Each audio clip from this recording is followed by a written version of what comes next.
आज आपण इथे बिझनेससाठी व्यवसायासाठी मीटिंगसाठी जमलो. व्यवसायाच्या रिलेटेड आपण मीटिंग करतो. सर्वात पहिल्यांदा आपण सगळ्यांनी एकमेकांचं इंट्रोडक्शन करूया. म्हणजे काय आपल्याला कळेल की कोण काय कुठल्या फील्डमध्ये आहे, काय काम करतंय, कशामुळे त्या बिझनेस मॅनेजमेंटमध्ये इंटरेस्ट त्याला वाटला, त्याच्याबद्दल आपण एकमेकांना विचारलं. एकमेकांनी सांगितलं तर कसं होईल, जरा हलकं होईल की हां त्याला इंटरेस्ट कशामुळे बिझनेसमध्ये कुठल्या गोष्टीमध्ये आपल्याला इंटरेस्ट आहे. आपण सुरुवात करू. नाव सांग आणि तुझं पॅशन वगैरे आहे कुठलं, त्याच्याबद्दल त्याच्यात काय वाटतं तुला बिझनेस करू शकतो.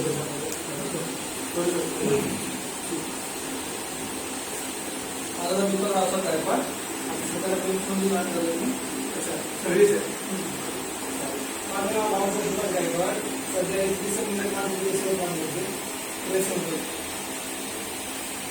माझं नाव ऋषिकेश मिलिंद वाघमारे. मी सध्या आता माझं ग्रॅज्युएशन कम्प्लीट केलंय आणि मी स्पोर्ट्स फील्डमध्ये ट्राय करतोय. माझं ग्रॅज्युएशन कम्प्लीट झालं आर्ट्समध्ये. त्याच्याबद्दल गुगल कॉलेजमध्ये इंटरेस्ट आहे. स्टडी तुझं माझं नाव कुठे माझं नाव उमेश दिलीप कांबळे. मी मेकॅनिकल इंजिनियर आहे. मी आता लिडर फील्डमध्ये माझं डिझायनिंग. पाणी डिझायनिंग. तर मी शशांक कांबळे. राहायला जन्म माझा रमाबाई आंबेडकर नगर कोकणमध्ये झाला.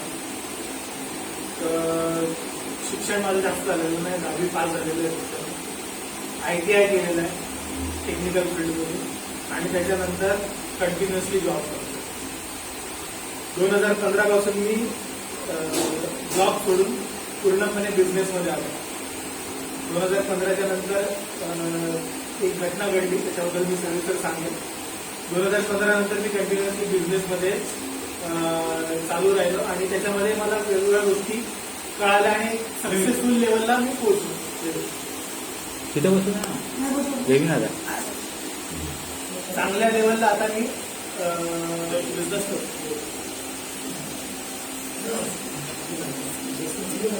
अजून आणखी मला आलं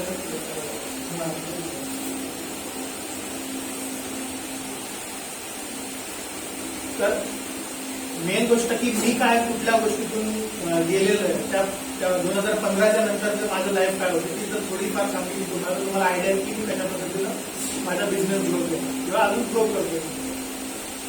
तर 2015च्या अगोदर मी बिझनेस करत होतो. म्हणजे मी कुठल्या गोष्टीला लागलो नाही. मी साऊथ इंडियन फूड विकलेल्या रस्त्यावरती किंवा ट्रेनमध्ये काही विकणं छोट्या मोठ्या गोष्टी या सगळ्या गोष्टी मी केलेल्या सुरुवातीपासून. 2015ला एक गोष्ट अशी घडली. इथे बसू दे ना, इथे बसू दे ना. या ना आत्महत्यासाठी या बसू नाही.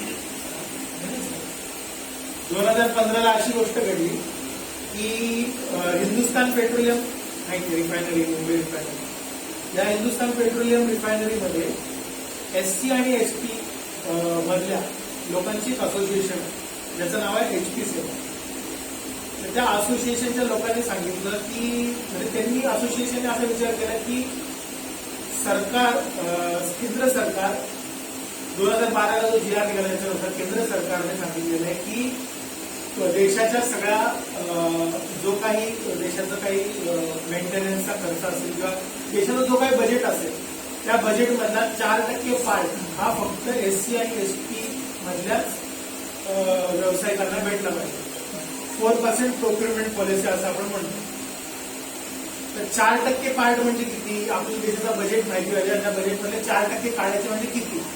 आता तो जर आकडा काढला तर आपण करोडोमध्ये म्हणजे लाखोच्या आसपास जाईल. लाखो करोडच्या आसपास तो बजेट जाऊ शकतो. इतका तो मोठा आकडा आहे. आता हा मोठा आकडा फक्त बोलायला पण याच्यावरती इम्प्लिमेंटेशन कोण करणार. तर सरकारने तर सांगितलं GR काढून की तुम्ही SC STच्या लोकांना बिझनेस द्या. HPCLला सांगितलं कारण सेंट्रल गव्हर्नमेंट, भारत पेट्रोलियमला सांगितलं, इतर सगळ्या सेक्टरला सांगितलं की तुम्ही SC STच्या वेंडर लोकांना बिझनेस करण्यासाठी संधी द्या.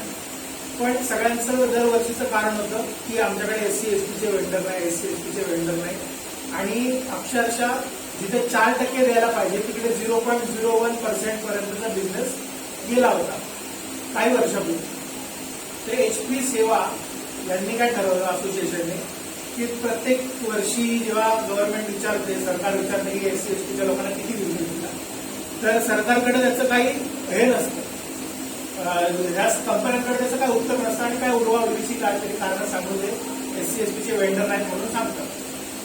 मग नंतर असोसिएशनने ठरवलं की आपणच वेंडर तयार करायचं.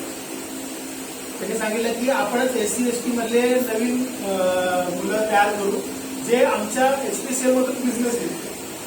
आता त्यांनी त्या पद्धतीनं मग एक प्रोग्राम घेतला, सगळ्यांना बोलवलं, ज्या ज्या SC ST मधले मुलं आहेत त्यांना इंटरव्ह्यूसाठी बोलवलं. तर भारताभरातून मुलं आली होती, 700-800 मुलं काहीतरी आली होती. त्याच्यामध्ये मी पण आलो होतो. इंटरव्ह्यू झाली, परीक्षा झाली, फोनवरती एक प्रश्नोत्तराची चर्चा झाली. अशा 3-4 टेस्ट झाल्यानंतर त्या 700-800 मुलांपैकी 35 मुलांचं सिलेक्शन झालं ऑल ओव्हर इंडियातून. त्याच्यामध्ये मी पण होतो. त्या 35 मुलांमध्ये जेव्हा मी आलो तर पूर्ण महिना जो होता तो त्या HPCLच्या ठरवलेल्या कॅम्पसमध्ये राहायला मला लागला. आणि त्या कॅम्पसमध्ये HPCL मध्ये असलेले ऑफिसर आम्हाला सांगायला यायचे की कुठल्या टाईपचे बिझनेस या ठिकाणी अवेलेबल आहेत हिंदुस्थान पेट्रोलियमच्या रिफायनरीमध्ये. आणि फक्त हिंदुस्थान पेट्रोलियम रिफायनरी नाही, त्याच्या व्यतिरिक्त भारत पेट्रोलियम इथं भरपूर सेक्टर आहेत गव्हर्नमेंटचे, ज्या सेक्टरमध्ये काय काय रिक्वायरमेंट आहे आणि काय काय करू शकतो हे त्यांनी सगळ्यांनी सांगितलं. आता सर्वात पहिला प्रश्न, आपल्याला समजा HPCL मधून कॉन्ट्रॅक्ट घ्यायचा असेल तर आपण सर्वात पहिल्यांदा काय विचार करतो, प्रत्येकाच्या डोक्यात काय विचार आहे? सिंपल, आपल्याला समजा कॉन्ट्रॅक्ट घ्यायचंय गव्हर्नमेंटचं किंवा आपल्याला बिझनेस करायचं, पहिल्या डोक्यात काय विचार होतो? स्वतःचं कार्ड असलं पाहिजे, त्यासाठी भांडवल, आणखी स्वतःचं काहीतरी बिझनेस करण्यासाठी कुठल्या गोष्टी आवश्यक? 3 गोष्टी आवश्यक. रजिस्ट्रेशन करण्यासाठी. हा, मग ते 3 गोष्टी महत्वाच्या आहेत बिझनेस करण्यासाठी, लक्षात ठेवा. एक मनी, मॅनेजमेंट आणि मार्केट. ठीक आहे, मनी, मॅनेजमेंट आणि मार्केट या 3 गोष्टी जर तुम्ही नीट करू शकला तर तुम्हाला कुठलाही बिझनेस इझिली करता येईल. या 3 गोष्टींवरती सगळा बिझनेस. तर सर्वात पहिली गोष्ट आपण विचारलं होतं की रजिस्ट्रेशनच करता येईल, म्हणजे मॅनेजमेंटचा पार्ट झाला. बरोबर की नाही? पैशाचा तर पार्ट नाही मी सांगतो, कारण का पैसे लागतच नाही. कुठलाही बिझनेस, कुठलीही कंपनी खोलायला पैसेच लागत नाही. तुम्हाला शाळेतून लिव्हिंग सर्टिफिकेट काढायला जेवढा वेळ लागेल तेवढा तुम्हाला कंपनी खोलायला वेळ लागेल. इतकी सोपी प्रोसेस आहे. त्या प्रोसेसला आपण एकदम इझी मध्ये समजावून घेऊ शकतो. आता पहिल्यांदा आपण इथे सगळे बसलेले सगळे बिझनेस मध्ये इंटरेस्ट आहे की फक्त जॉब बस करायचं होतं. महत्वाची गोष्ट, आता हा सर्व्हिस आहे, हा स्वतःच्या नावावर बिझनेस करू शकत नाही करू शकत. तुला एकतर वाईफ असेल तर वाईफच्या नावावरती किंवा कुणाच्या इंडिव्हिज्युअल कुणाच्या दुसऱ्याच्या नावावर बोलायला. पण इतर सगळे जे प्रायव्हेट सेक्टरमध्ये काम करतात त्यांना सगळ्यांना ऑपॉर्च्युनिटी आहे बिझनेस करायची. बिझनेस करण्यासाठी सर्वात पहिली गोष्ट लागते कंपनीला नाव काय द्यायचं. Babasaheb C company, Babasaheb enterprises, तुम्ही काय पण घेऊ शकतो ना. बाबासाहेब एंटरप्राइजेस, त्याला समजा स्टेशनरीचं त्याला बिझनेस करायचं, स्टेशनरी वगैरे करायचं, बाबासाहेब स्टेशनरी असं काहीतरी नाव देऊ शकतो. पहिलं झालं नाव. दुसरं झालं लोगो. कंपनीला लोगो काय असेल, लोगोचा एक फोटो काढायचा. पहिलं लेटर ऍड बनवायचं. लेटर ऍड बनवल्यानंतर बेसिक गोष्ट झाली, स्टॅम्प बनवायचे कंपनीचे. एवढ्या सगळ्या गोष्टी झाल्यानंतर ऑनलाईन फक्त MSME रजिस्ट्रेशन करायचं free of cost. MSME registration करायची सगळी पद्धती तुम्हाला ऑनलाईन करायचं फ्री ऑफ कॉस्ट. फक्त प्रिंटआउटचे 2-3 रुपये लागतील. 15-20 मिनिटाचं काम. MSME रजिस्ट्रेशन झालं. बँकेचं अकाउंट खोलण्यासाठी, करंट अकाउंट खोलण्यासाठी पैसे लागतील. हार्डली काही बँका 3,000 रुपये 3,500 रुपये करंट अकाउंट खोलू शकतात. सेव्हिंग अकाउंट नाही, ते पण 3,000 रुपये तुमचे असतात, ते आपण युज पण करू शकतो. फक्त जास्त वेळ आपण जर 3,000 रुपये काढून ठेवले आणि एकदम झिरो केलं अकाउंट तर त्याला फाईन लागतं. पण करंट अकाउंट 3,000 रुपयामध्ये खुलतं, कमीत कमी 3,000 रुपये. करंट अकाउंट खोलल्यानंतर जर तुम्हाला वाटतंय की प्रोफेशनली आणखी बिझनेस करायचा आहे, हिंदुस्थान पेट्रोलियम, भारत पेट्रोलियम सारख्या रिफायनरीमध्ये काम घ्यायचं तर तुम्हाला मस्ट आहे की जीएसटीचं रजिस्ट्रेशन करावं लागेल. जीएसटी रजिस्ट्रेशन पण फ्री ऑफ कॉस्ट आहे. तुम्ही ऑनलाईन करा ते ऑनलाईन तुम्हाला फ्रीमध्ये भेटेल. एकदम नॉमिनल चार्जेस असतील बिलकुल. तुम्ही दुसऱ्याकडे कुठे दलालाकडे गेलात की तो तुम्हाला मनासारखा काय पण खर्च सांगेल. ठीक आहे. तर हे झालं कंपनी फॉर्मेशनचं. कळली इझी प्रोसेस किती आहे. एक छोटे छोटे स्टेप बाय स्टेप जर तुम्ही गेलात ना, सगळ्या स्टेप मी सांगितलं ना, स्टेपने चाललात ना, जीएसटी रजिस्ट्रेशन झालं म्हणजे तुमची कंपनी रजिस्ट्रेशन झाली. एमएसएमई मध्ये तुमचं नाव आलं. आता एमएसएमईचं काय ते मी नंतर सांगतो तुम्हाला. एक तुमची प्रॉपर वेने कंपनी एस्टॅब्लिश झाली, जीएसटी नंबर आला. आता तुम्ही जीएसटीच्या नंबरच्या आधारे तुम्ही कुठल्या पण ठिकाणी जाऊन कामं घेऊ शकता. आता दुसरी गोष्ट, या गव्हर्नमेंट सेक्टरमध्ये कामं घ्यायचं असेल तर तुम्हाला काय लागतं, कंपनीला लागतो एक्सपिरियन्स. की तुमच्या कंपनीला आता बिल्डिंगचं काम तुम्ही काढलं, कलर वगैरे मारायचं, तुला डायरेक्ट काम देणार नाही. तुझ्या कंपनीला आधी विचारते की तुला किती वर्षाचा एक्सपिरियन्स आहे, कुठल्या कुठल्या बिल्डिंगला तू कलर मारलेला तरी सांग. मग तुझ्या कंपनीला ते काम माहितीये का, किंवा तुझ्या कंपनीकडे तसं काही ऑर्डर आहे का, तुझी जुनी कुठली गव्हर्नमेंटची किंवा प्रायव्हेट सेक्टरमध्ये ऑर्डर आहे का ते दाखव. तेव्हा जेव्हा तुला ते काम भेटणार. आता याच्यासाठी आपण प्लॅनिंग करतो. आपण याच्यासाठी का बसलो आलो ते की मी एचपीसीएल मध्ये आहे वेटर, मला कुणीतरी मला एचपी सेवाने मला हँड होल्डिंग केली, मला वर्क घेतलं. माझी जबाबदारी आहे की आता इतर लोकांना आपण हँड होल्डिंग म्हणजे त्यांनी फक्त मार्गदर्शन केलेलं आहे. जे काही इफर्ट केलेलं आहे ते आम्ही स्वतः केलेलं आहे. मार्गदर्शन हे सर्वात महत्वाची गोष्ट आहे. आज मी त्याच उद्देशाने इथं बसलेलो आहे की आपण जितक्या मॅक्सिमम लोकांना या गोष्टीमध्ये उतरू तेवढ्या आपल्याला सगळ्यांना मिळून पुढे जात आहे. बरोबर की नाही. आता बघ, आपण एक समाज बांधव म्हणून एकत्र आपण सगळ्यांना एकमेकांना जेडी वगैरे घालतो. ठीक आहे. आता जे मी बिझनेस मीटिंग मध्ये जे काही बोलतोय ते शेवटचं बोलतोय. याच्यानंतर मी परत ती गोष्ट रिपीट करणार नाही. आपण समाज बांधव म्हणून एकत्र आलोय, आपण बिझनेस करतोय कारण आपल्याला शिक्षणापासून आपला आर्थिक उन्नतीपासून, ज्ञानापासून, सगळ्याच गोष्टीपासून लांब ठेवलं आणि अजूनही आपण लांब. काहीतरी एक नवीन पिढी जेव्हा घडेल त्याच्यानंतर आपल्याला या बिझनेसमध्ये एक नवीन बिझनेस करणारी नवीन पिढी आपण नेक्स्ट टाइम पुढच्या पिढीला आपण घडवू शकतो. समाजाचा भाग हा एवढाच आहे, सगळ्यांनी तो मनामध्ये ठेवणं गरजेचं आहे. सांगणं गरजेचं नाही.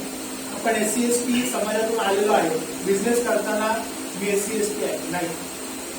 आयडेंटिटी कुठलीही ओपन करायची नसते. बिझनेस एक क्षेत्र मोठं वेगळं कॉर्पोरेट क्षेत्र आहे. त्या कॉर्पोरेट क्षेत्रामध्ये वावरताना तुम्हाला सगळ्या गोष्टींचा विचार करावा लागतो. त्यामुळे आपण समाज म्हणून एकत्र आहोत, पण समाजासाठी एकत्र नाही.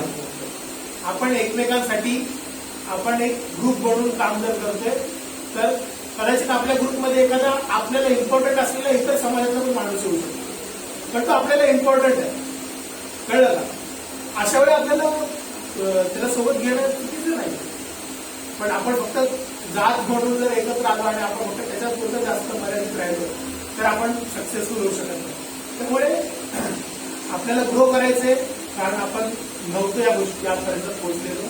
पण ग्रो करताना आपल्याला लक्षात ठेवायचंय की आपण बिझनेसच्या सेक्टरमध्ये आहोत. कॉर्पोरेट सेक्टर हे सगळ्यांना घेऊन चालतं आणि त्या ठिकाणी आपल्याला ज्या ज्या अडचणी येतील, मान्य आहे बिझनेसमध्ये पण एक अप्पर लेवलचा जो ब्राह्मण वर्ग आहे तो खालच्या लेवलच्या लोकांना वरती येऊ देणार, पण आपल्याला ब्रेक करायची. ती ब्रेक कधी होईल, ज्यावेळी आपण एकत्र येऊन बिझनेस करू. अदरवाईज ती कुठलीही चेन ब्रेक होणार नाही. एचपीसीएल मध्ये बऱ्याचपैकी सगळे मोठे मोठे कॉन्ट्रॅक्टर आहेत ते सगळे त्याच समाजात. प्रत्येक ठिकाणी जा तुम्ही, ज्या ज्या गव्हर्नमेंट सेक्टरमध्ये त्या सगळ्या गव्हर्नमेंट सेक्टरमध्ये मोठे मोठे कॉन्ट्रॅक्टर आहेत एक पर्टिक्युलर समाजात. ते ग्रो कसे झाले, त्यांच्या मागच्या पिढीने करून ठेवलेल्या गोष्टी ज्या त्या आज त्याची फळं खातात. आपली मुलं त्या गोष्टी कधी त्यांना सक्सेसफुल होईल, पुढच्या गोष्टी त्यांना आयतं कसं भेटेल, आयतं म्हणण्यापेक्षा त्यांना एक रस्ता कसा भेटेल बिझनेस करणार, तर तो आजच्या पिढीने दिला पाहिजे असं मला वाटतं. आपल्या आज वाढवडिलांनी दिला नाही, ठीक आहे, चुकी झाली त्यांची, किंवा आपण त्यांना आपण समजू शकतो अभ्यासाचा प्रॉब्लेम होता. आपण आता तरी नाही ना तेवढा, आपल्याला कळतं, आपल्याला दिसतं, तर आपण त्याच्यामध्ये उतरलं पाहिजे. म्हणून आज आपण या ठिकाणी आलो.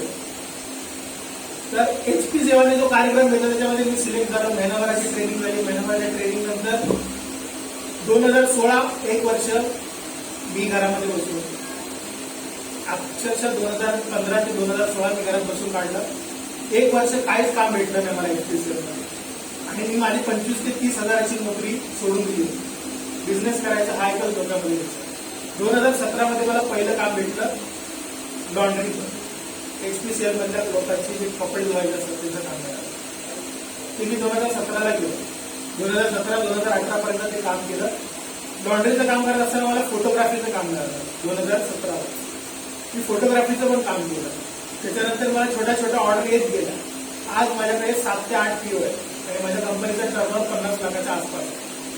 म्हणजे कंपनी दर वर्षाला 50 लाखाचा टर्नओव्हर करते. त्याच्यामधून मॅक्सिमम 7-8 लाखापर्यंतचा प्रॉफिट माझा येतो. आज पूर्ण ऑल ओव्हर इंडियामध्ये माझ्या नायगावमध्ये 10 ते 15 माणसं एम्प्लॉई आहेत. सगळ्या माणसांचा PF जातो, ESIC कट होते, सगळ्या गोष्टी प्रॉपर वेळेने चाललेल्या आहेत. पण हे सगळं करण्याच्या मागे मी भरपूर मेहनत घेतली. 2016ला जेव्हा माझ्याकडे काम नव्हतं, घरातल्यांबरोबर झगडे व्हायचे, घरातल्यांशी जमायचं नाही, त्यामुळे मी घर सोडून एकटा राहायला आलो. इकडे विष्णुनगरमध्ये राहिलो. विष्णुनगरमधून भारतनगरला आपल्या भाडापालीत राहायला आलो. म्हणजे मी बिझनेसच्या पाठी इतका क्रेज होता मला बिझनेस करायचा, जॉब नाही करायचा. तो क्रेज मला आज ना उद्या मला कुठे ना कुठे चांगल्या लेवलला घेऊन जाईल एवढं मला माहिती. कारण का मी रागाच्या भरामध्ये मी काम किती दिवस करणार. जॉब करणारे म्हणजे काय असतात माहिती काय, प्रायव्हेट सेक्टरमध्ये जॉब करणं म्हणजे दुसऱ्याची स्वप्न पूर्ण करण्यासाठी तुम्हाला भाड्याने ते लोक ठेवतात. बरोबर आहे की नाही. एखादी व्यक्ती तुम्हाला त्याचं स्वप्न पूर्ण करण्यासाठी भाड्याने ठेवलेलं असतं तुम्हाला. तर ते स्वप्न आपण दुसऱ्याचं स्वप्न पूर्ण करायचं की आपण स्वतःचं पण काहीतरी स्वप्न बघायचं. ते स्वप्न बघायला चालू करा. आपण नाही एवढे लवकर गेन करू शकत, पण मी बोलत ना, ज्या लोकांना सपोर्ट नसतो ती पण लोक वर येतात. पण आपण जर एकमेकांना सपोर्ट करून चालतोय तर आपण लवकर ग्रो करू. मी बेसिक गोष्ट सांगितली याच्यामध्ये. आज माझ्याकडे जी काही कॉन्ट्रॅक्ट आहे पूर्ण ऑल ओव्हर इंडिया आणि मी कामं घेऊ शकतो सगळ्या सेक्टरमध्ये. मला फक्त एवढंच आहे की तुम्ही जर कंपनी खोलली तर मी ते सब कॉन्ट्रॅक्ट तुम्हाला देऊ शकतो. कळलं का. मला तुमचा एक्सपिरियन्स वाढवायचा, मी त्या गोष्टीचा सब कॉन्ट्रॅक्ट तुम्हाला देऊन टाकतो. तुम्ही सुरुवात करा. ठीक आहे ना, तुमचं काम करा आणि त्याच्यानंतर हे पण करा. तुमच्या कंपनीला जोपर्यंत चांगला प्रॉपर एक्सपिरियन्स येत तर तुम्ही स्वतःच्या पायावरती म्हणजे उभा राहू शकत नाही. जोपर्यंत स्वतः कंपनी स्वतःहून डायरेक्ट कॉन्ट्रॅक्ट जोपर्यंत घेऊ शकत नाही तोपर्यंत तुम्ही प्रयत्न करा. माझ्या अंडर सब कॉन्ट्रॅक्ट घ्या किंवा मला जर वाटलं एखाद्या मित्राच्या इथे त्या मित्राकडून काम तुम्हाला घेऊन देऊ. पण काम चालू ठेवा सायमल्टेनियसली आणि बिझी राहा. शेड्यूल बिझी करा स्वतः. म्हणजे सकाळपासून ते संध्याकाळपर्यंत काम करण्यापासून ते इतर काही गोष्टी तुमच्याकडे असल्या पाहिजे जेणेकरून आपल्याला काहीतरी करतोय आपण पॉझिटिव्हली काहीतरी चांगलं काम करतोय असं तुमच्या लक्षात येईल. आणि ते खरंच सांगतो की बिझी असल्यानंतर ना जेवढा आराम मिळतो ना, माणूस जेव्हा बिझी असतो ना त्यावेळी तो हे वाटतं काहीतरी करतोय आपण. चळवळीसाठी पण वेळ देतोय आपण, सगळ्या गोष्टी करतोय, पण तेवढ्याच आर्थिक आपल्या वाढीसाठी पण आपण तेवढाच वेळ दिला पाहिजे. म्हणजे HP सेवाने जे काही काम केलं ते माझ्यासाठी फायद्याचं होतं.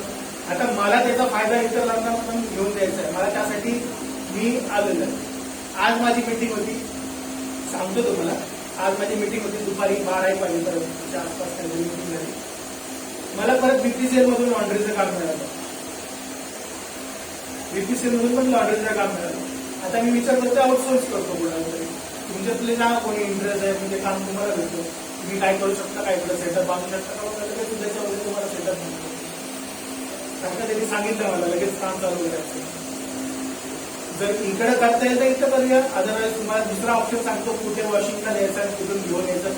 पण माझ्यावरचं टेन्शन निघून गेलं पाहिजे आणि मी ते दुसऱ्या कामात बिझी झालं पाहिजे. मी आता सध्या काय करू शकतो, मी कामं आणू शकतो. मी माझ्या जेवढा काही जेवढा लोकांनी मला ओळखतात लोक. आता हे बुकलेट आहे, या बुकलेटचा पूर्ण भारतभर प्रसार झाला होता. त्या सगळ्या आमचे फोटो वगैरे सगळ्या गोष्टी त्याच्यामध्ये ह्या HPCLने छापलेल्या होत्या. ज्या ज्या मुलांना ट्रेनिंग दिली त्या सगळ्या मुलांची त्यांनी यादी बनवली, सगळ्या लोकांना यांनी डिस्ट्रीब्यूट केलं. तर ह्या गोष्टीमुळे आम्हाला भरपूर प्रसार झाला. आमचं कंपनीचं पण माहिती लय लोकांना भेटली आणि ती माहिती भेटल्यामुळे आम्हाला डायरेक्टली ऑपॉर्च्युनिटी येते किंवा तुम्ही आमच्या इथे या, आमच्या इथे बिझनेस आहे, तुमच्यासाठी आमच्याकडे भरपूर ऑपॉर्च्युनिटी आहे. पण मी एक वनमॅन असल्यामुळे मी नाही करू शकत.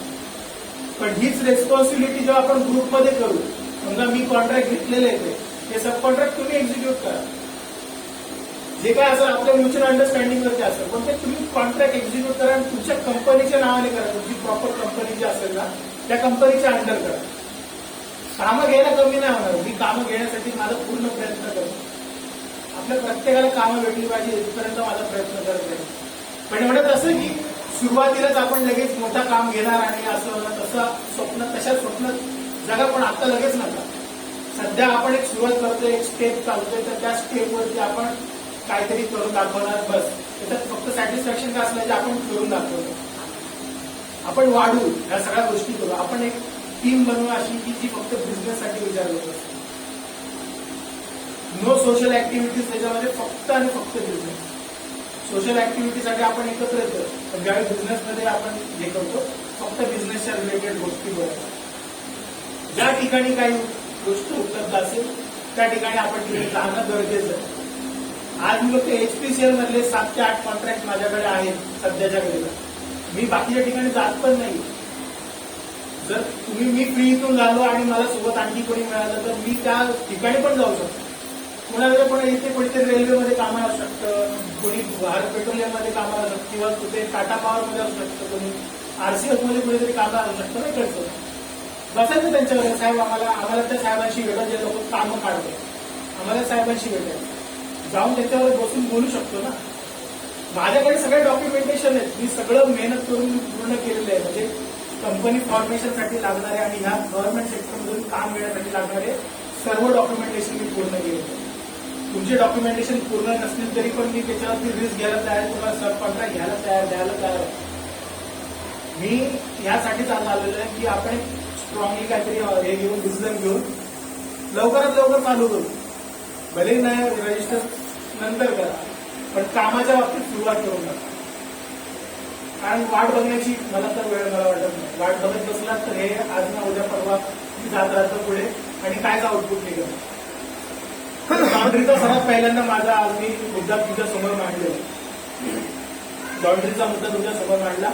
लॉन्ड्री भारत पेट्रोलियम मध्ये कॅन्टीन मध्ये काम करणाऱ्या लोकांची लॉन्ड्री आहे. सोमवारी मोठ्या मोठ्या कॉन्ट्रॅक्ट मध्ये समजा आता गव्हर्नमेंट इन्व्हेस्ट करावं, डिपॉझिट करावं, जे काय असेल ते मी सांभाळेल. त्याच्यामध्ये गव्हर्नमेंटच्या सेक्टरमध्ये आपल्या समाजातल्या लोकांसाठी 0 पैसे भरायचे, 1 रुपया भरायचा नाही.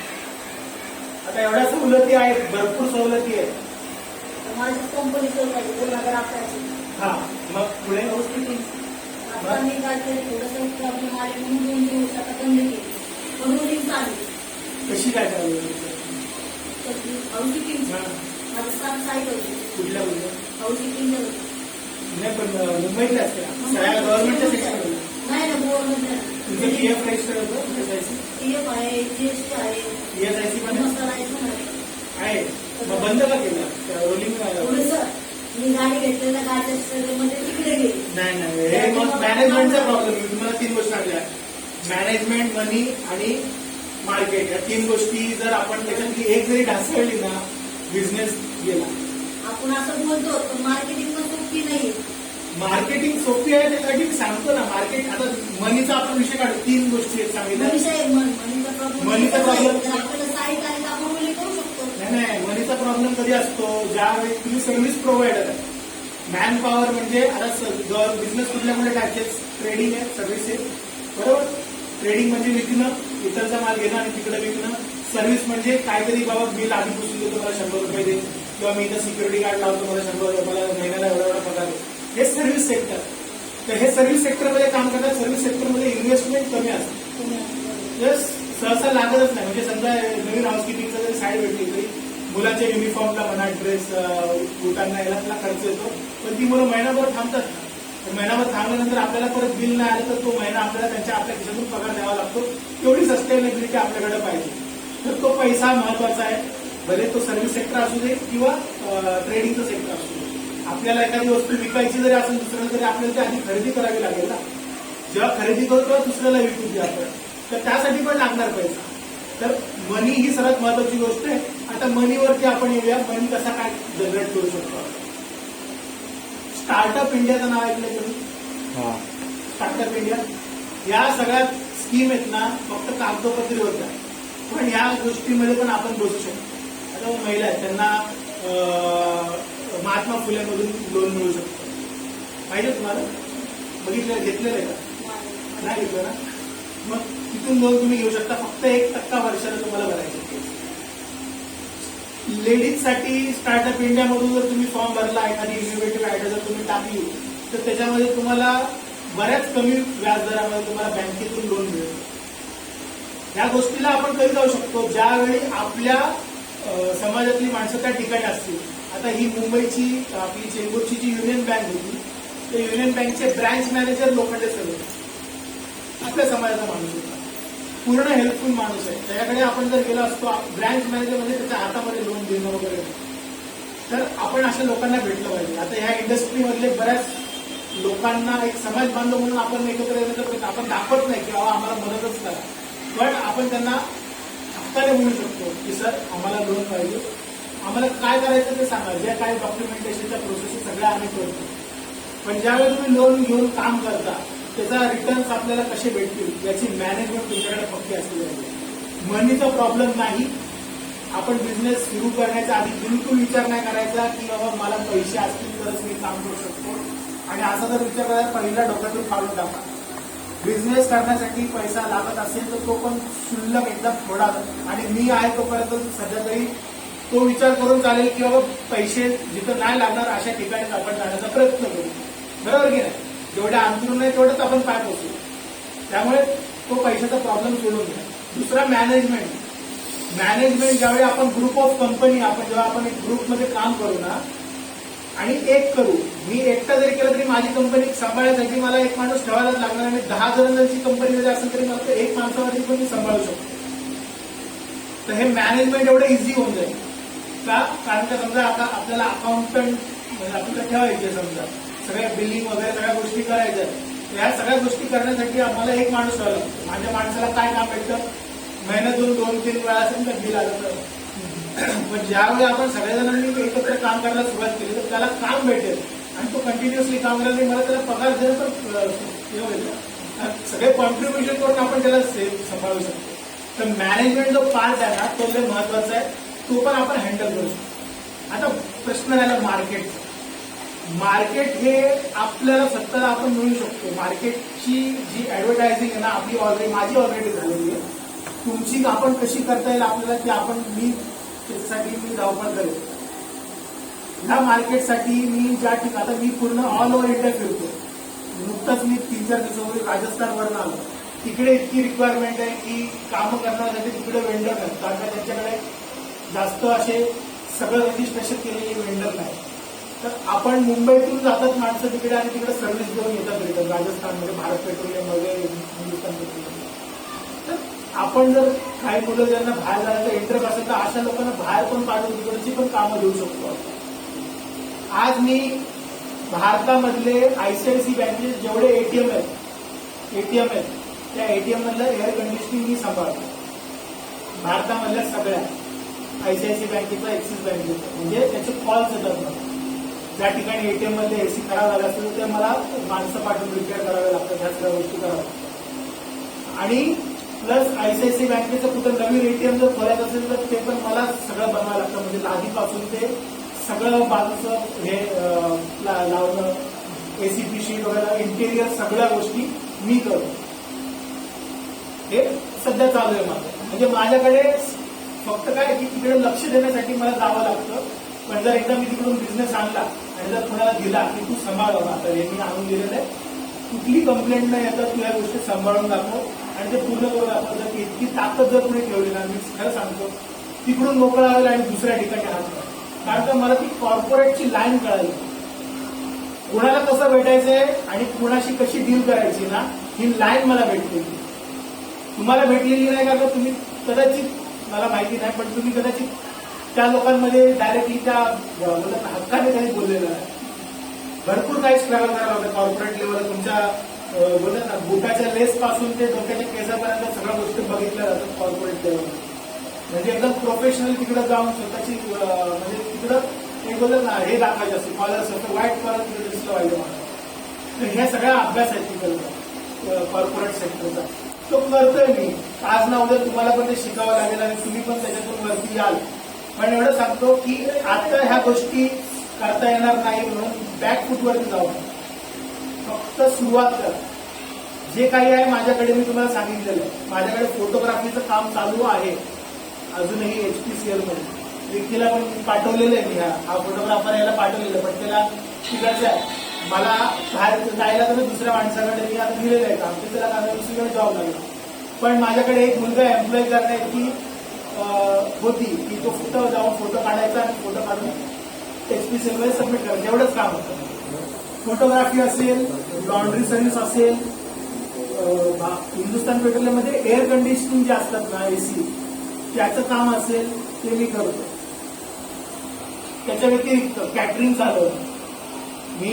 हिंदुस्थान पेट्रोलियममध्ये लॉकडाऊन झाल्यानंतर दर दिवसाला 500 माणसांना जेवण दिलं होतं. जसं पहिलं लॉकडाऊन मार्च महिन्यात लॉकडाऊन लागलं होतं ना, त्याच्या पुढच्या मार्च महिन्यातच अख्खा मार्च मी दर दिवस 500 माणसांना जेवण दिलं होतं. त्याचं सर्टिफिकेट आहे माझ्याकडे. म्हणजे मला जर कुठल्या ठिकाणी काम घ्यायचं असेल कुठल्या गव्हर्नमेंट सेक्टरमध्ये तर मला सांगितलं तुमच्याकडे प्रिव्हियस एक्सपिरियन्स काय, तुम्ही सर्टिफिकेट टाकलं HPCL ने मला दिलेलं आहे. बघा मी दर दिवस 500 माणसांचं जेवण बनवू शकतो, एवढी माझी कॅपॅसिटी आहे. आता या सर्टिफिकेटवरती मी काय काय करू शकतो, ज्या ज्या ठिकाणी गव्हर्नमेंट सेक्टरमध्ये कॅन्टीन असतील त्या कॅन्टीनमध्ये मी जाऊन अप्रोच करू शकतो की हे कॅन्टीन मला चालवायला द्या. बरोबर आहे की नाही? किती आपल्याकडे बिझनेस आहे, आपण हक्काने गव्हर्नमेंट कुणालाही बोलत ना तू माझा भाऊ आहेस दे मी तुला कॉन्ट्रॅक्ट देतो असं नाही. गव्हर्नमेंटचा सगळा कारभार तो उघडा चालला आहे. जर तिकडं काय असं आतमधून होत असेल तर आपण तिकडं ठीक आहे देणं घेणं चालतं, आपण पण करू देणं घेणं, प्रॉब्लेम आहे काय? आपण म्हणतो की बाबा नाही हे चुकीचं आहे संविधान, तसं नाही रे बाबा. कॉर्पोरेट सेक्टरमध्ये गेला तर तुम्हाला थोडेफार द्यावे लागतील, कुणाला पुश करावं लागेल, ते करावं करू आपण. ती पण वेळ आली तर करू. पण आपल्याकडे ज्या ज्या गोष्टींची मला गरज आहे त्या सगळ्या गोष्टींचं मी बाकायदा त्या सगळ्या गोष्टी मी साठवून ठेवलेल्या. फक्त या गोष्टी दाखवून आपल्याला कामं घ्यायची.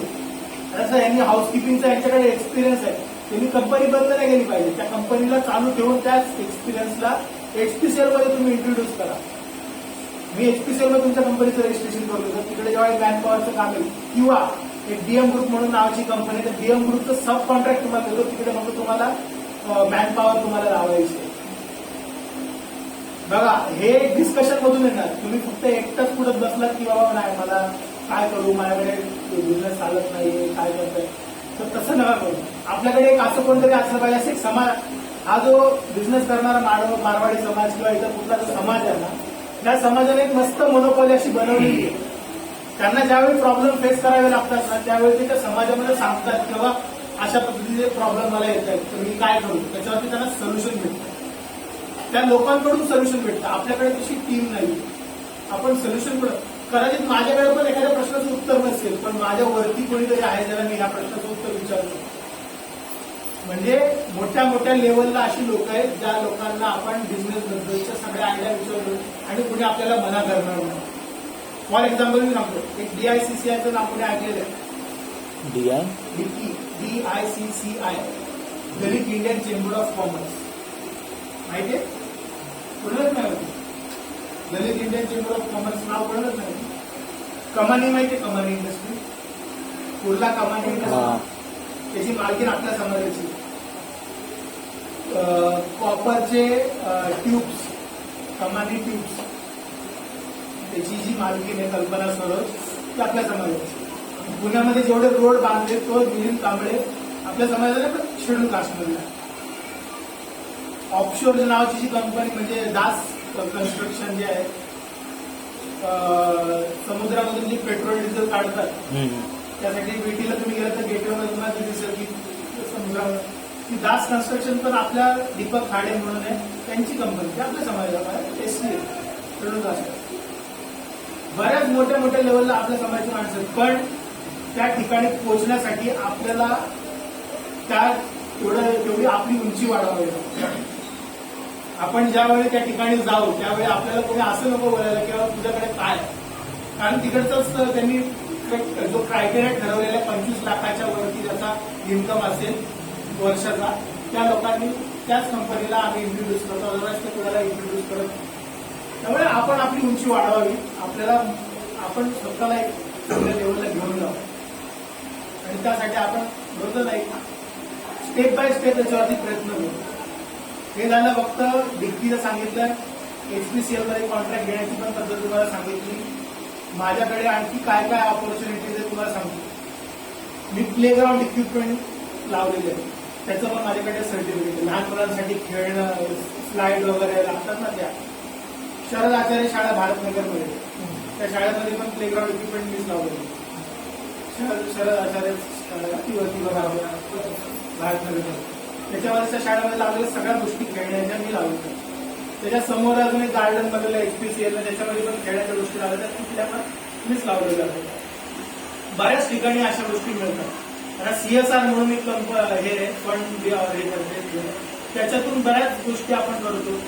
म्हणजे आम्हाला ऑर्डर भेटतात HPCL मधून, किंवा आम्हाला शाळेमध्ये काहीतरी डोनेट करायचे, वह्या पुस्तकं वाटायचं, किंवा आम्हाला शाळेमध्ये बेंचेस पाहिजेत, मुलांना गणवेश द्यायचा किंवा दप्तर घ्यायचं, तर ते काय स्वतः दोन देत नाही, ते वेंडर शोधतात किंवा तुम्ही आम्हाला द्या, आम्ही आमच्या नावाने HPCLच्या नावाने ते वाटतो. तर ही पण कामं मोठ्या प्रमाणात चाललेली असतात, ते पण कामं आपण घेऊ शकतो. मार्जिनल असतं, तुम्हाला त्याच्यात मार्जिन ठेवायची की जर तुम्ही स्वतः सर्व्हिस फी प्रोव्हाइड करत असाल तर तुम्हाला स्वस्त पडेल, अदरवाईज तुम्ही तिसऱ्या व्यक्तीकडून ते पण काही ठिकाणी गव्हर्नमेंटच्या कंपन्या असतात, पेमेंट खूप असतात, देतात, पण ते जर पेमेंट वेळेच्या वेळी भेटत नाही ना. तुम्हाला ऑइल इंडस्ट्रीमध्ये कुठल्याही कंपनीतून पेमेंट लेट होणार नाही. HPCL ला जर तुम्ही बिल सबमिट केलं 15 दिवसात तुम्हाला पेमेंट भेटतं. मी महिनाभर समजा तिकडे त्यांच्याकडून कसे असतात, तरी ते असं बोलतात क्लिअर करू. मी नाही ना तिकडे, मी स्वतः काम करतोय. मी स्वतः काम करतोय. माझं बिल माझं जेवढं एक्सपिरियन्स आहे, मी बघत आले स्वतः माझ्या कुठल्या कंपनीत तुम्ही काम कुठल्याही म्हणा, असं गव्हर्नमेंटची कुठलीही म्हणा.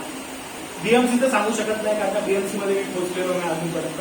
पण HPCL, BPCL याचा कारभार एवढा चांगला आहे, यांचा कारभार एवढा चांगला आहे की त्यांना जर बिल सबमिट केलं तुम्ही 1 तारखेला बिल सबमिट केलं, 15 तारखेला पेमेंट येणार म्हणजे येणार. मॅक्सिमम पकडून चालला 1 महिना, 1 महिन्याच्या वरती पेमेंट जातच नाही. मी एवढा माझा 4-5 वर्षाचा एक्सपिरियन्स, अजूनपर्यंत मला एकदा पण असा बिलांचा प्रॉब्लेम झालेला नाही. आता वर आणखी तुम्हाला सांगतो, ट्रेड्स म्हणून अजून एक कंपनी आलेली. त्या ट्रेड्स मध्ये काय असतं, समजा मी 1 लाखाची वस्तू BPCL ला HPCL ला सप्लाय केली, 30 तारखेला सप्लाय केली महिन्याच्या एंडला, आणि 1 तारखेला मी बिल सबमिट केलं HPCL ला की बाबा हे 1 लाख रुपयाचं बिल आहे, बरोबर. आता ह्याचं पेमेंट मला समजा येणार आहे 30 दिवसानंतर किंवा 15 दिवसानंतर, जे काही येणार आहे. पण मला एवढा उशीर नाही पाहिजे, मला 2च दिवसात पाहिजे. तर ती ट्रेड्सच्या कंपनीमध्ये जर आपण गेलो आणि त्या कंपनीला दाखवलं किंवा बिल अप्रुव्हल झालेलं आहे, पण त्याला 15-20 दिवस किंवा 30 दिवस लागणार. ती ट्रेड्स नावाची कंपनी जी आहे ती 1 लाखामधून 400 ते 500 रुपये कट करते आणि पूर्ण पैसे आपल्या अकाउंटमध्ये 2 दिवसात टाकते. म्हणजे तुम्हाला लगेच दुसरं काम घेता येईल, जेणेकरून तुमचा पैसा इकडं अडकून राहणार नाही. 15 दिवसासाठी बऱ्याच गोष्टी आहेत तुम्हाला सांगण्यासाठी, आता 1000 गोष्टी आहेत ज्याच्यातून तुम्हाला काम भेटेल, तुम्हाला इंटरेस्ट वाटेल एकदा तुम्ही या फील्डमध्ये जेव्हा याल तर. माझा प्रॉब्लेम आला होता, मी वन मॅन आहे. मी अजून या बिझनेसमध्ये माझ्यासोबतचे मित्र आहेत सगळे बाहेर राहणार. आमच्या ग्रुपमधले सगळे मेंबर कोणी नाशिक मधला आहे, कोणी औरंगाबाद मधला आहे, कोणी उस्मानाबाद मधला आहे, कोणी छत्तीसगड मधला आहे, कोणी याच्यातला आहे बँगलोर मधला आहे. हे सगळे जण कधीतरी एकत्र भेटणं भरपूर मुश्किल आहे. त्यामुळे ते काय तरी फोनवरती बोलतात, पण इंडिव्हिज्युअल स्वतःचे कॉन्ट्रॅक्ट करतात. मारुडी गुजराती लोक तर ते मिळून जुळून जी एकी जी आहे ना, ती एकी आपल्याला क्लस्टर जे बनवायचं ना, ते क्लस्टर ऑलरेडी एका भरपूर बनण्याचा प्रयत्न केलेला आहे, पण त्यांनी प्रॉपर वेने बिझनेस केलेला नाही. माझं म्हणणं एवढंच होतं की एकी कशी करायची, त्याच्यासाठी मी पुढाकार घेतलेला. समजा एखादं कॉन्ट्रॅक्ट घेतो, सब कॉन्ट्रॅक्ट जर तुम्हाला गरज आहे तर तुम्ही ते इनिशिएटिव्ह घेणं गरजेचं आहे. माझा मोटिव्ह काय असेल, तेव्हा मी कॉन्ट्रॅक्ट घेणार, तुम्ही त्याचं, माझं असं म्हणणं नाही की तुम्ही माझ्या कंपनीच्या अंडर काम करा. तुमचा एक्सपिरियन्स जमा झाला ना, तुम्ही डायरेक्ट भेटा ना HPCL. माझ्याकडे एवढी कॅपॅसिटी नाही की त्या कंपनीचे 33,000 करोड मधला 4% हिस्सा मी घेऊ शकतो, नाही अजून हिस्सा. पण आपण जर सगळेजण गेलो तर ऍटलिस्ट त्याच्यातल्या 1 करोड रुपयाचा तरी हिस्सा कव्हर करू शकतो की नाही? 2 करोडचा हिस्सा कव्हर करू शकतो. 33,000 करोड रुपये वर्षाला खर्च करते एचपीसीएल मेंटेनन्ससाठी. 33,000 करोड म्हणजे 4% हिस्सा म्हणजे किती झाला? तर एवढा पार्ट आपल्याला भेटणार, तिकडे जाऊ शकतो, आपण भेटू शकतो. तिकडे बरेच लोक आहेत मदत करण्यासाठी, आपण त्यांना जाऊन भेटणं गरजेचं आहे. इतकी कामं आहेत, इतकी प्रचंड प्रमाणात काम आहेत, पण प्रॉब्लेम असा आहे की आपण त्या इंडस्ट्रीला समजू शकतो. बाहेरून आलेली लोक तिकडे घुसली, तिकडची लोक त्यांनी आतमध्ये सगळं बघितलं, पण आपण पोहोचू शकलो नाही. आपल्या बाजूला आहे ती इंडस्ट्री, मुंबईत आहे, आणि त्या मुंबईच्या मेन इंडस्ट्री आहे. इथून पेट्रोल जातं हरियाणाला, माहितीये, पाईपलाईन जमिनी घालून हरियाणापर्यंत. मुंबईत जे पेट्रोल बनतं ते पाईपलाईनच्या थ्रू हरियाणापर्यंत पोहोचवतं. या हरियाणापर्यंत 50-60 सबस्टेशन आहेत. त्या प्रत्येक सबस्टेशनवरती काम निघत राहतं. त्या सगळ्या ठिकाणी आपली माणसं आहेत, त्या माणसाकडून आपण काम घेऊ शकतो. कुणाचं ना कुणाचं कोणीतरी नातेवाईक कुठल्या ना कुठल्या गव्हर्नमेंट सेक्टरमध्ये असेल किंवा प्रायव्हेट सेक्टरमध्ये असेल, त्यांनी प्रत्येकाने आपल्या त्या माणसाकडून काम कसं काढता येईल याच्यासाठी प्रयत्न केला पाहिजे. लागायचं नाहीये. कुठं काम करण्यासाठी आपण गेलो, झोमॅटो स्विगीला जातो ना जेवण वगैरे घेऊन, तिथं हाऊसकीपिंगला शिक्षण करण्याला जातो, पण आपण स्वतःचं काम करायला कधी शिकणार? तोच 8 तास जो तुम्ही तिकडे देताय ना, तोच 8 तास तुम्ही तुमच्या बिझनेसला जर दिलात ना, तुमच्यासाठी तुमची सक्सेस होईल. 1 वर्षामध्ये तुम्ही चांगल्या लेवलला येऊ शकता. 1 वर्ष मॅक्सिमम, तुम्हाला 1 वर्षामध्ये तुम्ही चांगला स्टँड घेऊ शकता. मेन गोष्ट तुम्ही त्या जिद्दीने काम करणं गरजेचं आहे. तुमचा स्वतःचा पर्सनल काम वगैरे ती आहेत ती करा. लगेच सोडलात तर माझ्यासारखे आरोग्य माझ्या घरच्यांनी जसे शिकायला आपल्याला तसं तुम्हाला पण घालतो. तुम्ही कामं करा आणि उरलेल्या वेळामध्ये किती वेळामध्ये काय करू शकता याचं प्लॅनिंग करा. तर आपण टार्गेट घेऊन चाललो ना तर बरं होईल. आपण व्हॉट्सअपवरती सर्वात पहिलं ग्रुप फॉर्मेशन करू, बरोबर. एक ग्रुप फॉर्मेशन केल्यानंतर आपल्याला ग्रुप फॉर्मेशन नंतर जी काही मी गोष्ट सांगेल त्या गोष्टींवरती तुम्ही कंपनी रजिस्ट्रेशनची प्रोसेस ऍटलीस्ट पूर्ण करू शकता. प्रत्येकाची एक स्वतःची इंडिव्हिज्युअल कंपनी असली पाहिजे, बरोबर की नाही. ज्याला नाही फॉर्मेशन करता येणार, ज्याला नाही खोलता येणार, कंपनीचं रजिस्ट्रेशन पूर्ण करता येणार नाही, त्यांनी वाट बघा. कुठल्या तरी दुसऱ्याकडून आपण त्याला काम देऊ, रजिस्ट्रेशन नंतर करू, कोणाच्या तरी थ्रू त्याला काम देण्याचा प्रयत्न करू आणि रजिस्ट्रेशन हळूहळू करू आपण पुढच्या. पण सध्या आपल्याकडे समजा आता तो आहे 3,500चं अकाउंट, त्याला खोलता येणार ना 3-4 हजाराचं. बिझनेस करायला गेलं तर मिनिमम 10,000 रुपये कुठेतरी खर्च करायचा. मी मिनिमम किती खर्च होईल मी सांगतो तुम्हाला. तेवढ्यात मिनिममच्या मिनिमम अंदाजे सांगते. आपण मार्केटिंग जरी करायला गेलो तर आपल्याला गाडी भाडं तर पाहिजे. नक्की त्या गोष्टी तर आहेच. पण मी तुम्हाला सांगतो ना, मी बऱ्याच गोष्टी पहिल्यांदा मी एक मोठा भाग काढण्याचा प्रयत्न करतो. किंवा एकाच ठिकाणी आपण सगळेजण बसून एमएसएमईचं सगळं एकत्रच रजिस्ट्रेशन केलं तर बरं होऊन जाईल. सगळ्यांचे फॉर्म लगेच सबमिट होतील. परत दुसरी गोष्ट जीएसटीचं पण ऑनलाईन रजिस्ट्रेशन होत आहे. ऑनलाईन जीएसटी रजिस्ट्रेशन करण्याआधी विचार करूया की आपल्या कंपनीला काम भेटणं चालू झालं पाहिजे. काम भेटणं चालू झालं पाहिजे, हे महत्वाची गोष्ट. आपल्याला माहिती आहे मी काय करत होतो. आपण म्हणतो मी रस्त्यावरती इडली डोसा विकायचो, विचारत करा, तो माझ्याबरोबर होता. मी नादच नव्हतो. मी एचपीसीएल मध्ये काम घेऊन पण मला आवड होती. मला अजूनच सांगतो, मला साऊथ इंडियन फूड वगैरे बनवणं आवडतं आणि मी त्याचा धंदा लय दिवसापासून 2011 पासून मी तो धंदा लावायचो. पण नंतर एचपीसीएल मध्ये काम भेटल्यामुळे मी तो बंद केला धंदा. पण माझी ती आवड करण्याची इच्छा आहे, ते पण करू शकतो यार. विचार करा ना फक्त, जेव्हा आपल्याला काहीतरी करायचं, तो ज्याला वाटत असेल की नको यार हे बरोबर नाही वाटत, आपण जरा प्रोफेशनल लेवलचं करा, प्रॉब्लेम नाही, पण करा, काहीतरी करा. मी त्याबद्दल जे काही तुम्हाला सांगितलेलं, ज्याला कोणाला ती फील्ड आवडत असेल, ज्याला वाटत असेल लॉन्ड्री म्हणजे फक्त लॉन्ड्री म्हणजे एका ठिकाणची लॉन्ड्री भेटली म्हणून नाही. बीपीसीएल मध्ये घेतलेली लॉन्ड्री जर आपण सक्सेसफुल एक्झिक्यूट करत राहिलो, 2-3 महिन्यानंतर त्यांच्या पूर्ण रिफायनरीचं टेंडर फ्लोट होणार आहे. त्याच्यामध्ये जर आपण मार्जिन इम्पोर्ट केलं आणि आपण विन झालो तर अख्ख्या रिफायनरीचं काम आपल्याला भेटेल लॉन्ड्रीचं. आणि कशाचा कुठलं टेंडर टाकायचंय, त्याला किती टाकायचंय. तुम्ही नाही टाकायचंय, मी टाकणार. माझ्याकडे अनुभव आहे ना, मी टेंडर टाकणार, मी काम घेणार, मी तुम्हाला सब कॉन्ट्रॅक्ट देणार.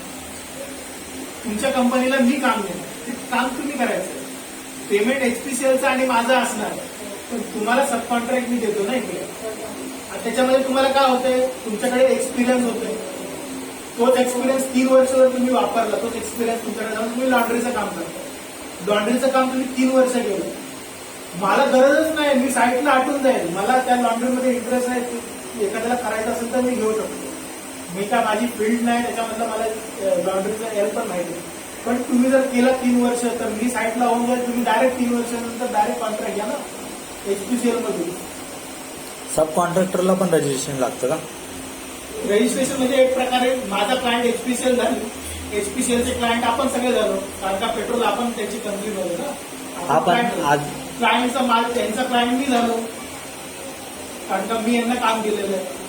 आपण आता याचं जसं याचं सांगत होता उदाहरण की याचं रजिस्ट्रेशनच नाही. गव्हर्नमेंट लेवलला काय टर्नओव्हर बघतात.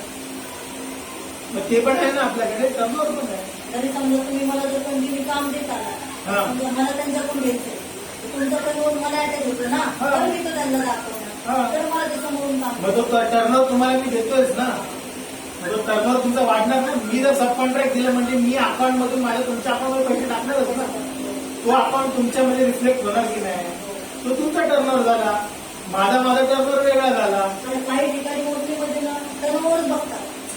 हा पुढे आहेत बघतात, इथे लिमिटेशन नुसार काम ते पण करतात. बघतात आधी किती जणांचं काम केलंय, किती नाही, कितल्या साईट मग बरोबर आहे, तुम्हाला 1 करोडचं काम दिलं आणि तुम्हाला 5 लाखाचंच काम करायची तुमची ताकद आहे, मग तुम्हाला कसं काय देणार. आता याच्यावरती अजून एक उपाय, NSIC म्हणून एक कंपनी, गव्हर्नमेंटची कंपनी.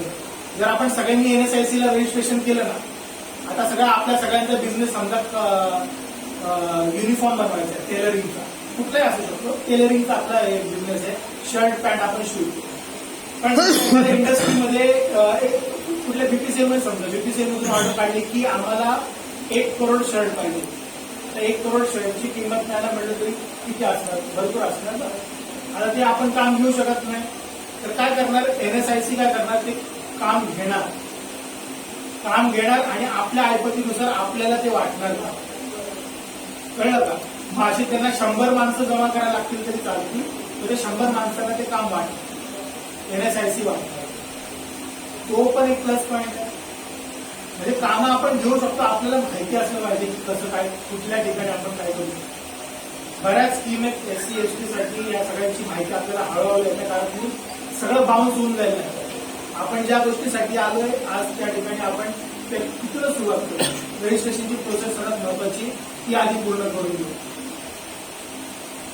बरोबर की नाही, काय वाटतंय, इंटरेस्ट वाटतंय की नाही, काय करण्यासारखं वाटतं की बाबा नाही रे, वाटायलाच पाहिजे. स्वप्न वाटतं की हा हे सगळं स्वप्न वाटतंय, असं प्रॅक्टिकल नोकरी बरोबर, नोकरी करण्यामध्ये तर दुसऱ्याच्या आपण हाताखाली गुलामगिरी करतो. गुलामगिरी आहे ना, किती दिवस गुलामगिरी करायची. कधीतरी आपण जर पिढी घडवली, पुढची आपण पिढी. हाताचे आपले 2 रुपये कमवतात ना, तो एक आनंद वेगळाच असतो. मला एक सांगा, तुम्ही गव्हर्नमेंट सरकार, आता हा गव्हर्नमेंट आहे, त्यानंतर PTK जर केली नाही तर पोराला पण जॉब लागला, वडिलांमुळे लागली, पुढच्या पिढीला लागेल की एवढी नक्की गॅरंटी आहे का, नाहीच आहे ना. याचं दुकान असतं तर समजा, याचं दुकान असतं, पण आपल्या पोराला देऊ शकला असतं, आपल्याला एकाला नोकरी जात नाही, पण दुकान जातं, तुझा बिझनेस जातो, पुढच्या पिढीला ट्रान्सफर होतो. पण लक्षात घे, नोकरी आता राहिलेली नाही. येत्या काळामध्ये नोकरी, माणसं वाढतील तसे नोकऱ्या कमी होतील आणि पगार पण कमी होऊन जाईल. बिझनेस मध्ये नाही, त्याचा जर परिवार झाला तर लग्न झालं तर त्याला म्हणजे खर्च वाढतो ना. हा, मग तेच बोलतोय ना, तुमचा नोकरी एक माणूस एकच करू शकतो, बाकीचं नाही करू शकत. म्हणून म्हणतो तुम्हाला, हे बाहेरून येतात लोक, आपल्या इथलचा पैसा उचलून मला ते प्रांतवाद वगैरे करायचा नाही, 50% प्रांतवाद वगैरे मी करत नाही. पण लक्षात घ्या, आपण एक समाज बांधव म्हणून आपण लक्षात घेतलं पाहिजे की आपण कुठल्या परिस्थितीतून जातोय. बाबासाहेबांनी आपल्याला काहीतरी सांगितलेलं आहे, आपण बाबासाहेबांचं नाव उदो करतो, सगळ्या काही गोष्टी करतो. करूया ना काहीतरी चांगलं त्यांच्या नावावर. त्यांना असं वाटलं पण पाहिजे की हा समाज आहे, काहीतरी वेगळ्या वाटेने चाललेलं आहे. तू बघत असतो इथंचीच काहीतरी करून पोरं इकडं पत्ते खेळणं, हे खेळणं, दारू पिणं, याच्यामध्ये सगळे बिघडलेले आहेत. मला माहिती आहे, सगळ्या पोरांना नाही भेटत आहे तसं नॉलेज. तुम्ही इथं आलात, तुम्हाला वाटतं ना काहीतरी चांगलं नॉलेज भेटेल किंवा आपण काहीतरी चांगलं करू, या हिशोबाने आलात ना. करू ना, प्रॅक्टिकल करून दाखवा. तुमचा एन्जॉयमेंट ठेवा, करा तो, असं नाही तो वेगळा ठेवा, पण तुम्ही पुढे जाण्याला ग्रोथ करण्यासाठी पण काही ना काही विचार करत. मी आज आलोय, मला फक्त एवढंच माहिती की या 10 मधले 15-20 मधले 2 मुलं जरी तयार झाली आणि त्यांनी माझ्यासोबत येऊन पार्टनर म्हणजे एक बिझनेस करायला सुरुवात जरी केली तरी माझं बरं झालं. कारण मी एका ठिकाणी नाही, बऱ्याच ठिकाणी जाऊन या गोष्टी ऑर्गनाईज करतो. तर आपण एक चांगला ग्रुप जर बनवला आणि त्याच्यातले चांगलं काम करणारी काही म्हणजे बोटावर मोजणारी तरी माणसं जरी तयार झाली ना, तर तो जो ग्रुप बनेला, जो क्लस्टर बनेला, ते भारी असतो. टीमचं वर्क का असतं ना, ते आपल्याला येत्या काळामध्ये कळेल. कारण का आपण मग एक प्रोफेशनल कॉर्पोरेट लेवलला जाऊन कसं काम करायचं ते आपण शिकतो. आणि सगळी माणसं आपल्याकडे अवेलेबल आहेत. येत्या काळात सगळ्यांना भेट घालून देण्याचं काम मी करणार आहे. आज मी बोललोय, उद्या माझ्यापेक्षा कोणतरी सिनियर आहे, त्याच्यापेक्षा सिनियर आहे. आपण जसं ग्रो होत जाऊ तसं जसं आपल्याला रस्ता दाखवणारी माणसं येत राहणार आहे. लक्षात घ्या. कारण का मी आता फक्त सुरुवात केलेली. आपण जर याच्यात हात घातला, पुढे चाललो तर आपल्याला रस्ता दाखवणारे बरेच लोक आहेत. त्यांना बोलवण्याची जबाबदारी नाही. एक दिवस असा येईल की आपण मीटिंग ताज हॉटेलमध्ये कळलं. जर तुम्ही आणि मी जातो स्वतः, मला आमची DICCIची मीटिंग एक मोठ्या मोठ्या 5 स्टार हॉटेलमध्येच होते. मला असं वाटतं की आपण जो ग्रुप फॉर्म केला त्यांची पण मीटिंग अशाच काहीतरी 5 स्टार हॉटेलमध्ये व्हा. करूया ना आपण तर कुणाचं घोडं मारलं. आयुष्यावर आपण कधी त्या 5 स्टार हॉटेलमध्ये पाणी प्यायला नाही, पण मीटिंग घेऊ. कारण स्वप्न बघायला कोणी थांबवलं का? पण ते स्वप्न फक्त बोलत ना, ते झोपेत फक्त ते स्वप्न नसतात, जे झोपू देत नाही ते स्वप्न. बरोबर की नाही? अब्दुल कलाम यांनी सांगितलेले वाक्य ते लक्षात ठेवा आणि कामाला लागा. ग्रुप फॉर्मेशन सगळ्यात पहिली प्रायोरिटी. ज्याला वाटलं इंटरेस्ट आहे, ज्याला वाटतं काहीतरी करण्याची इच्छा आहे, त्या हिशोबाने त्यांनी आपलं नाव द्या. बरोबर. आणि फक्त म्यूट राहायचं नाही. ग्रुपमध्ये 1 ते 10 जी काही मुलं असतील प्रत्येकाने दरवेळी बोललं गेलं पाहिजे. आणि फक्त बिझनेस, नो गुड मॉर्निंग ते वगैरे सगळं ते मोस्टली टाकू नका. कळलं का? त्या सगळ्या गोष्टी सोडा. फक्त आणि फक्त बिझनेसवरती कॉन्सन्ट्रेशन करा. मोठा पसारा आहे आपल्या आजूबाजूला इंडस्ट्रीचा. आपण त्या इंडस्ट्रीमध्ये पोहोचलेलो नाही. येत्या काळात आपण तिकडे पोहोचण्याचा प्रयत्न. बरोबर? ठीक आहे. मला याचं उत्तर कधी भेटेल लॉन्ड्रीच्या कामासाठी? आज आपण आता जनरल डिस्कशन करू. आपलं मेन गोष्टी जी होती मीटिंग संपलेली आपण